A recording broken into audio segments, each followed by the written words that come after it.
Aloha folks, Mark here at the Action Figuratorium where I do my photography, and on this episode of Toy Talk I'm going to be talking more about the adult collector side of things, in which I'm going to discuss Boss Fight Studio moving from their 4-inch line to the 6-inch line, and kind of why they're doing this and what this sort of means. So stick around.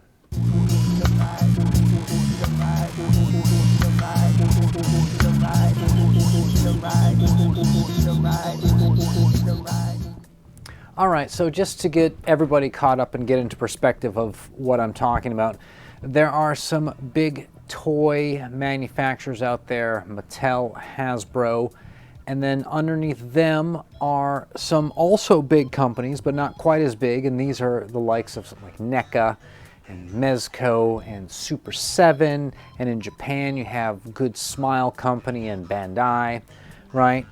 And then underneath that you have some sort of boutique studios, sort of groups of toy makers, toy craftsmen, who actually work for these other companies. And companies like Gentle Giant will make sculptures for other toy companies, or Four Horsemen have been making toys for other companies forever. And another one is this company called Boss Fight Studio.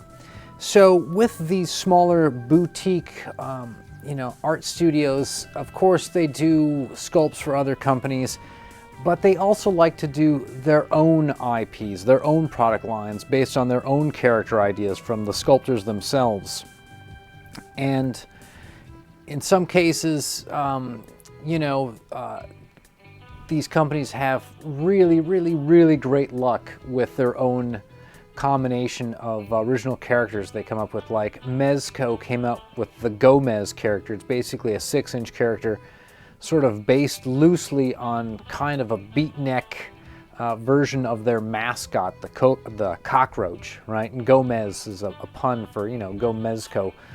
And, other companies, when they launch their own IPs, they have pretty good success with them. Like the Four Horsemen do the Mythic Legions, which is a line that I really like, and there's a ton of Mythic Legions unboxing videos on this channel you can go check out if you're unfamiliar with them, and to get kind of a taste for what those guys are doing, right? And then there's this other company, Boss Fight Studio, which is another group of 3 to 5 sort of artists who make toy sculpts and whatnot, and they have their own IP called Vitruvian Hacks, and we're going to give you some examples of that. Let's check out this web page here. So that's their Kickstarter. So what it is these guys have some major franchises, like Popeye, Flash Gordon, Phantom, things like that. But they also do their own line known as the Hacks, or essentially uses what's known as the Hack system, which is like a highly articulated character kit system, and allows you to take a generic buck, a generic body, there's a male and a female, and you are able to then customize them. You can paint them yourself, you can kit bash them with whatever figures you want, and so it's really for kind of like super action figure hobbyists, sort of the customizers, modders, that sort of thing. And it's a really great articulated system, and the figures that they make are 4-inch. Now, of course, when you have a system like this, you're selling blanks for people to, customize their own, and like Kid Robot does that with their the Moneys and Dunnies, the weird rabbit guys and stuff like that, and whatnot, and you get blanks and color them yourself or paint them yourself. So that's not necessarily anything kind of new, but of course what you do get to do, if you're the company that sells the blanks, is you can also then sell accessories. And so these guys, of course, make all sorts of accessory kits you can get for the characters, and you paint them, etc. Kit bash them however you want. But they also make their own characters, right? And so if we scroll down here, you'll see that they do a variety of figures in the zombie genre, Greek mythology, fantasy, right? And so they actually, if you go to their store, you can see now these products. These are all sort of like they're pre-made characters that you can buy, and the price is not bad, especially when you consider how much the blanks are. You know, a blank is like on the website here is like $16.99, and then you can get a complete character with armor and you know, painted, all that, you know, a head sculpt, all that kind of stuff for $25. Not a bad deal. And when you start looking at the price of like Black Series or Marvel Legends, this is actually, you know, for a boutique, highly articulated, you know, with a lot of cool stuff. I mean, this Greek stuff that they did is, I think it's fantastic. This is kind of what turned me on to them, and I'll explain that in a bit.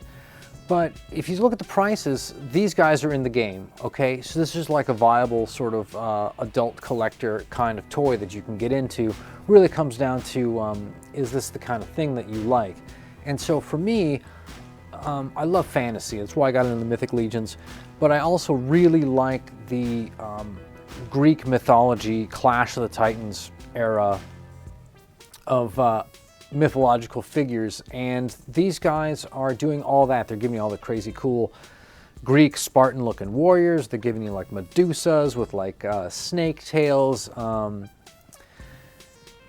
They also started introducing some monsters. They've got like skeletons now, so you can, you know, have like a Spartan guy fighting a skeleton, and this is all very much something I approve of. They also do some fantasy.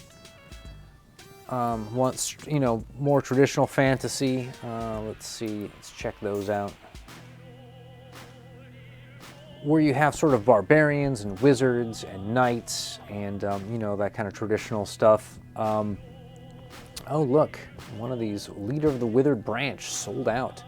So these guys are coming up with, these guys are clearly coming up with a lot of really cool stuff, in my opinion.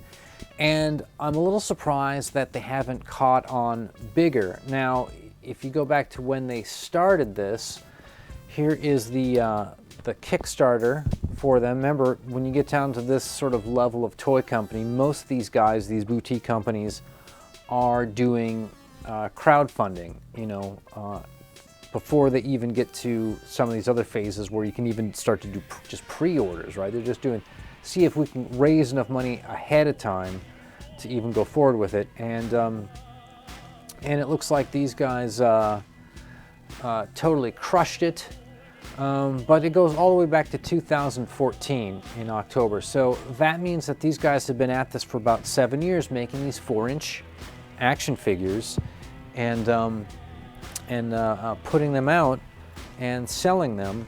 And so I actually have a couple of blanks around here I'm going to dig out in a minute. But what I want to say is these guys have been in the game for a while, and they have been on the trail of chasing the elusive, you know, coming out with a product that ends up being sort of a hit, right? So if you now go check out their social media on like Twitter or Instagram, I think it's sort of the same thing appears on both. They've made some announcements where they've made some maybe I can dig it up. They've made some shown off some new characters, okay, that they're releasing, which is something that good marketing does. Companies that do good marketing will, of course, let people know what the products are. All right, so let's do a take here.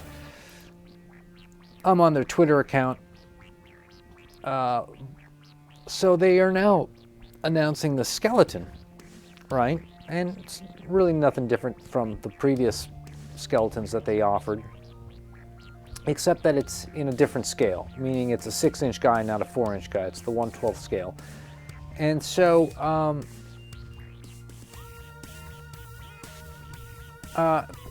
people are even replying in the comments saying they love 1/18 scale, but 1/12 to me just feels a bit more sturdy and has nicer detail. that kind of thing. So clearly people realize that they're moving from 4-inch to 6-inch. And the reason why it seems that they're doing this, that it looks to me, and I'm just guessing, looks to me as if they are going to probably end development of 4-inch characters and accessories and kits for them. You know, there could be a revival or something like that. They may bring them back at a later time, but it looks like they're going to be moving from that size to this size, because this size is the size that plays nice right now with everybody's main line of toys. So Marvel Legends is huge in the industry. They make 6-inch figures. Star Wars Black Series is huge. They make 6-inch figures. A lot of other toy companies who go into that scale seem to do better, because it sort of matches and plays nicely with other characters. You can now have a Luke Skywalker with a lightsaber fighting a 6-inch, he could be fighting, you know, a Samurai Gomez, or he could be fighting one of the Mythic Legion's fantasy characters, right? And you can sort of play these things up. And it seems like this is the universe right now, the toy universe, the scale, that everyone is saying, like, okay, if we're all going to play with different franchises and we're all going to have our favorites, let's all try to keep them sort of the same scale. It seems like a company like Boss Fight Studio is reacting to that and moving into that scale because they hope to compete. And since, you know, what they've been showing here is, like, this guy's a skeleton, right? And I'm pretty sure that they had in one of these videos where they are revealing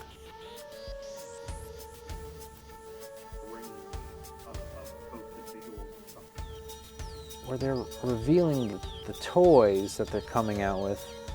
They were showing off sort of monsters.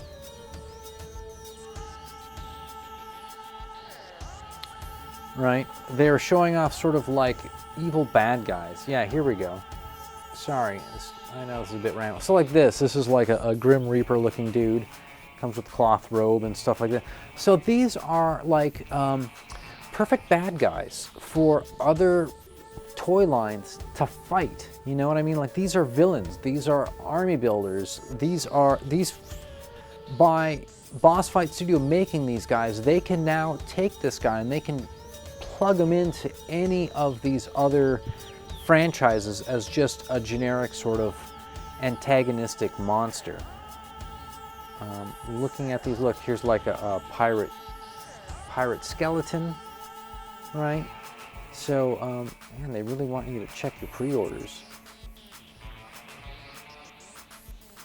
Here's another one. Check this guy out. He's like a skeleton, but they gave him the kit of the kind of like a Roman gladiator. You know, so they're doing sort of monsters in this scale, because I think that's going to be like their way to get into other existing product lines without having to create sort of like new characters and throw their hat too far into the ring. You know, if they decide they want to do traditional fantasy characters now in 6-inch, they want to do their Greek line in 6-inch, which I wouldn't mind. I think that would be cool. But I think what I'm trying to get at here is that you're going to see a kind of a consolidation in the market of scales. You're going to see companies now decide that if they're going to make an action figure and they're going to go forward, they're going to try to get it into the same kind of size as everyone else's universe. And this is a prime example.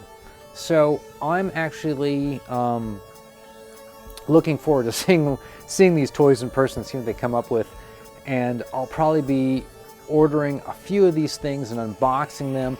I'm just kind of watching their feed and waiting for something to come up where it's like a gotta have it kind of thing.